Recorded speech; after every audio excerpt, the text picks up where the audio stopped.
everyone, and welcome back to my channel. My name's Sophie, and this channel is chronicling my journey to get my life back after having been diagnosed with some chronic illnesses. Today I wanted to talk about one symptom in particular that I have, which isn't really talked about that much in the general population or even on YouTube that I've been able to find, and that is underactive bladder.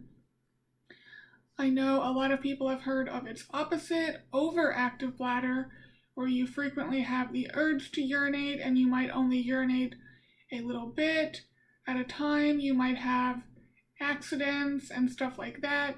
And this is the opposite. So this is where your bladder doesn't contract forcefully enough for you to urinate and can lead to things like urinary retention, which if it goes on long enough can cause urinary tract infections. It can enlarge the kidneys and stuff like that. So I just want to talk a little bit about my experience, when it started, what it was like, how I was diagnosed, and stuff like that. So around this time last year, 2021, I had been having incrementally more difficulties urinating. I was sitting on the toilet for a long time and I was having to wait to urinate like nothing was happening. If you've ever had the experience where you had to go really bad and you could tell it was just right there but it wouldn't come out, that's the type of feeling I would get while sitting on the toilet, and I would get this multiple times before anything would happen. Sometimes it would take like 20 or 30 minutes before I would urinate. The other option I had was straining, sort of as if you were having a bowel movement, only you're forcing out urine instead of feces. So those were sort of my two options, and as the week went on, I wasn't really wanting to strain because I know you're not supposed to strain when you urinate.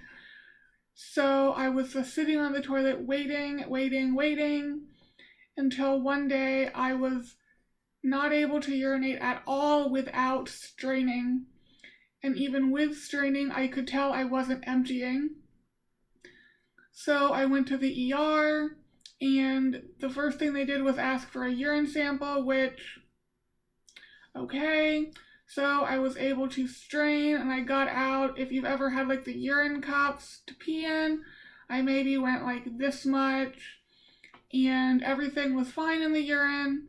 They did an ultrasound to see how much urine was in my bladder, and it came back with a very little amount, which I knew couldn't be right because I'm on Lasix, which is a diuretic, so I normally pee a lot during the day, and I hadn't peed a lot, and I had drank well over 1.5 liters, 2 liters of fluid that day also. So I knew it was wrong, but that's the data they were going on. They just sort of said, oh, there's really nothing we can do. We're not going to straight cath you to get the urine out because the bladder scan says you don't have that much in. So we recommend you see a urologist. And they sent me home. So I went home, and by that time, I guess from being poked and prodded and my abdomen pressed on, I was able to urinate finally, and I did go a lot. I wish I was able to have measured it at that point because it was a lot of urine. Like, it was a day's worth of urine all at once. It felt really good to finally get all that out. The next day, I called the urologist and got an appointment for the same day. He said it sounded like I had an underactive bladder and scheduled me to have 2 types of tests. One was a cystoscopy, which is where they stick a camera up into your bladder to make sure there's nothing physically wrong with your bladder.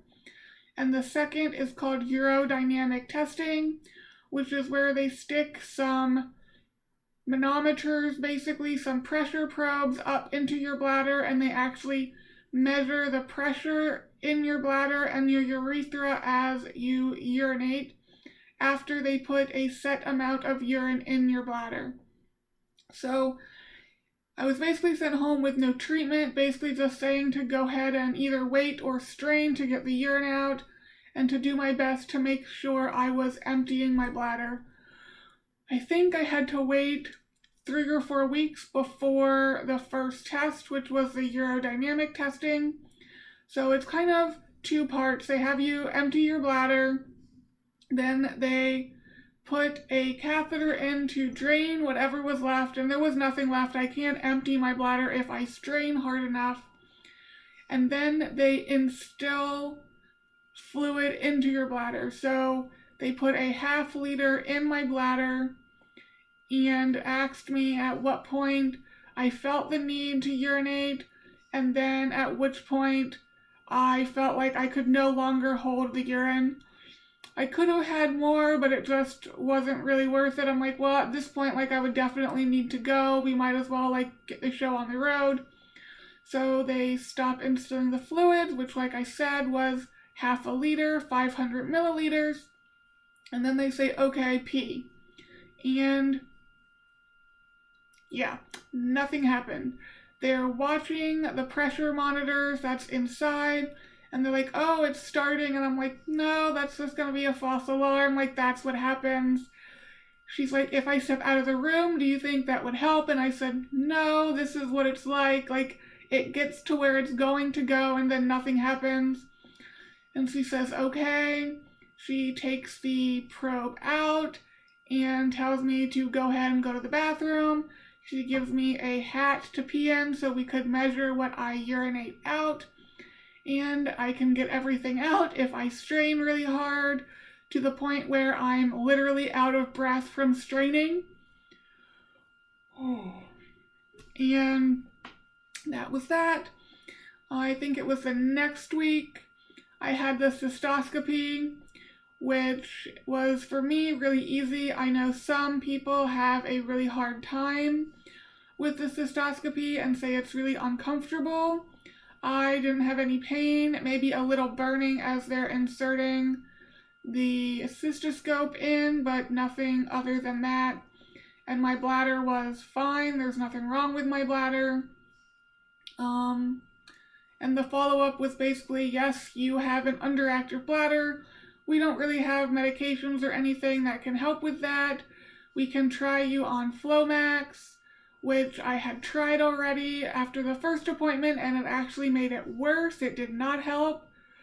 So I was basically told to do what I needed to do to pee and to come back in 3 months to see if things had gotten better. In 3 months, things had not gotten better. So after searching online and some groups on Facebook, some people say that they self-catheterize. So that's what I asked for. I asked to be taught how to self-cath, so I wouldn't need to either strain to the point where I'm out of breath or wait 20 minutes. So that is what I got.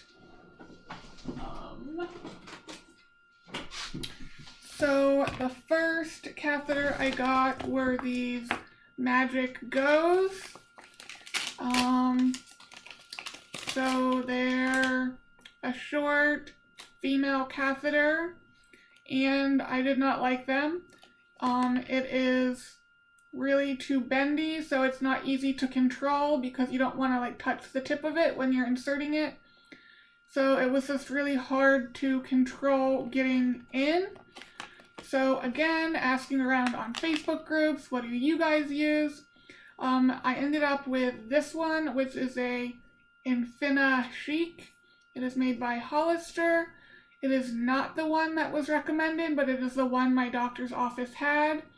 I forget the name of the one that was recommended. It looks very similar to this. It is green. Only difference that I noticed being when you opened it, there was liquid in the other ones to keep it